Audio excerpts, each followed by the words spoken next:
अस्सलाम वालेकुम दोस्तों, welcome back to our channel find Urdu. सिमर सिमर का मतलब है हल्की आंच पर पकना, धीमा गुस्सा। सिमर का मतलब है किसी चीज़ को हल्की आंच पर धीरे धीरे गर्म करना या पकाना। ये अक्सर कुकिंग के लिए इस्तेमाल होता है। मिसाल के तौर पर दाल को अच्छे से गलाने के लिए उसे सिमर करना ज़रूरी है।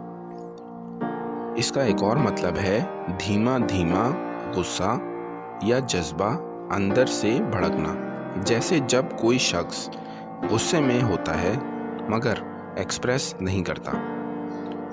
Late the soup simmer for 10 minutes. Soup को 10 मिनट तक हल्की आंच पर पकाने दो।